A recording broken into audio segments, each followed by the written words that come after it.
Gonna do a quick breakdown of a good session I had last night with my man Atari.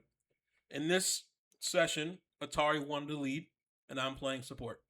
I'm the Kazuya, and my partner's the Ness. So frame one, my mindset is I'm gonna let my lead push forward, and I'm gonna fall behind him. Here, I'm trying to close the gap so that we can stay closer together and have we can box him in. I push him into my lead, and I cover anything that rolls in. So this is something that a lot of support people or anyone playing dubs doesn't understand. Is I call it filling in the gaps, covering the options that your lead does not cover, or covering the option that your partner doesn't cover. Right? If I'm pushing him here, Atari has them both edge guarded in a really bad situation. You know, both of these guys are holding in. They want to get back to center stage. They're gonna either air dodge in, they're gonna tech roll in, they're gonna do something to get them back to center stage.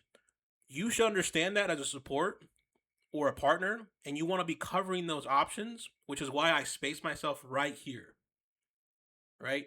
They get pummeled here. He missed text. I could have followed up on that, but I'm playing online, so I can't react to that shit. But either way, I can still react to them coming towards my direction, which is what I do here. I jab them back into disadvantage, so we maintain advantage. All right, here we are, both at advantage. I rush over to, well, I just stay up position right here. There's nothing, I don't have to do much here because Ness is kind of hard to edge guard. He's got really good recovery. He's got disjoints. He has multi hits, so I don't have to be like doing too much of covering his back in this situation here because Ness does really good on edge, and Ness does really good over the edge. So my job is I'm just chilling right here. I don't want to be doing too much. I fucked up there because I just misspaced that because I was thinking that this what's this Byleth was gonna roll in. That was my fault. Again, I'm playing sloppy again with these electrics.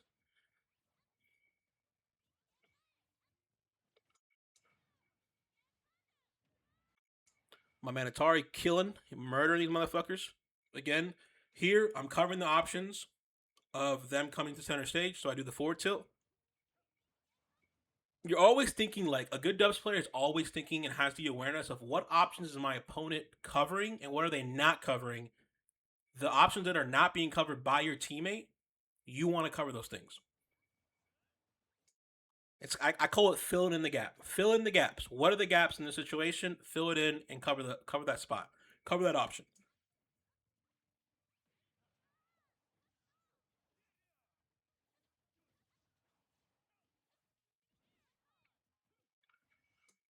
All right, letting my lead push forward. I parry that into an F tilt. See how I'm constantly staying center stage for the most part because I'm letting Atari cover the ledge and edge guard. I'm letting him be the aggressor. He is being more aggressive offensively, and I'm just trying to make sure my lead is as comfortable as possible, covering his ass, following up and extending on his combos. You know, making sure the center stage is in control for the most part on me. In this situation here, I like to clear neutral and allow us to get back on stage, and I'll do a laser. See how Atari pushes forward? That's a good support. Support can do that as well. It's a really good thing that I can do. So I'll let him push forward. Boom, here we are. I noticed that this Byleth is trying to up smash Atari. So again, this is an example of filling in the gaps, covering the ops, covering the things, covering the blind spots of your teammate as well. Atari might have not been aware of that. Or he might have assumed, oh yeah, my guy's got my back, so I know he's going to fuck this guy up. Right, so I see Atari is coming above right here. So I know that this up smash is coming. I'm aware of that. So I'm prioritizing killing this guy right here, the Byleth, and boom. I stay close. I want to make sure my teammate is comfortable recovering back on stage. I rush over to my teammate because I see he's at disadvantage and he's at kill percentage. So I do rage drive. This is what I call a reversal, a dubs reversal. A dubs reversal is whenever your teammate is at disadvantage and being ledge guarded or whatever, and you rush over to flip the situation in some form or fashion by watching your teammates back, and you flip the situation, you reverse the situation. So instead of your teammate being at disadvantage, now the opponent that was going after your teammate is at disadvantage. A really good support uh, teammate is going to be very aware and is able to do that often. They make decisions that flip the situation and make it better. Well, here we are. Another thing that I'm doing in this match. It's a very subtle thing. I want Byleth. I want to stay as close as possible to my teammate. Why? Byleth has huge hitboxes. The hitboxes of all her moves, the multi-hits, all that shit, the burst off, they're huge. She's a mid-range character. She needs the long mid-range. I don't need the mid-range. I need the close range. Atari's character Ness needs the close range as well. So strategically speaking, what you want to do there is you want to force the Byleth to not have the space she needs to have her win condition. So therefore, you play close, which forces the Byleth to have to be more selective on her offense. And if they're sloppy, it increases the chances of them having team attacks, which you'll see that happen here later on in the match. This is why I'm ignoring the Byleth in this situation. Here, I see the throw is coming. I try to F smash. I was slow as fuck. I should have done Dragon Uppercut, something just faster for that. But either way, the support is supposed to be aware of things like that. Again, I try to follow up on that throw with an F smash. Just Kazuya's stuff is slow, and I'm not used to Ness's angles that much.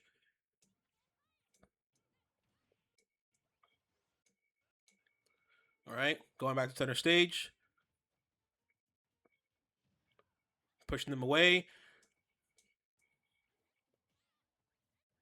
I should have gone for a grab there. I should have grabbed there. That was a bad decision on my side. So one thing, a sloppy gameplay. One thing that I'm always aware of, whenever you play dubs, you want to be thinking, and your support, you want to be thinking, what is my win condition that my teammate has on his specific character? And how can I set up things to where the win condition can be done, right? That makes it comfortable for the win condition to be done. I know Ness's kill win conditions are anything basically above in the skies because he has his up air that kills, and anything that kicks him over the edge.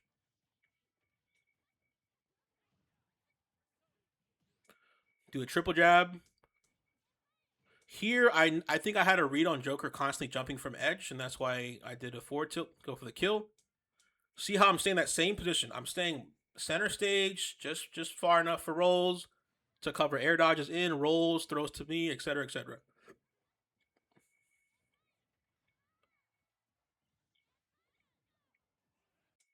I'm rushing over to help out my teammate. I could have did a better job there, but it is where it is.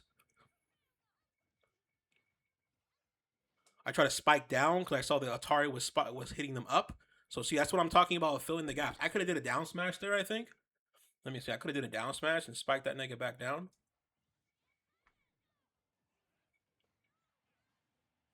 This is what makes Kazuya very, very hard to play in dubs because his moves are slow as fuck.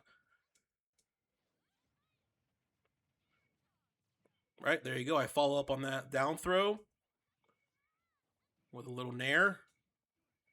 The electric. Oops. Sloppy gameplay on my side. See how the Byleth is getting more impatient and sloppy with their gameplay? This is that little strategy that I talked about earlier where if you stay close and patient, the mid-range characters like Byleth are going to get sloppy. They're going to start working with you.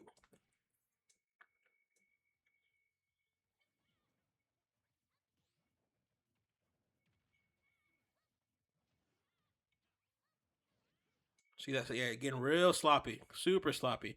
So a lot of times you don't got to be doing much. A lot of times if you just move around and just shield, do nothing, and just like get them to try to whiff something, it works in your favor. This is what I call playing smart as fuck. Like using the sloppiness of your opponent in your favor. Try to do an F tilt there. I should be going for more grabs and sending it to my teammate. Something I'm noticing I'm not doing enough of is grabs. Sloppy, sloppy, sloppy on the Byleth. The Byleth is just playing super sloppy. Try to go for a Let's Trump. Nice. I let him lead, let him push forward. I just fill in the gaps. I try to go for a spike there. And here, I'm going back to center stage, letting my guy lead. Letting my guy lead. I should have gone for a grab there. I'm letting him edge guard. I'm just covering Rollins. Anything close by. Boom. Get him with the yo-yo. Simple as that. Game.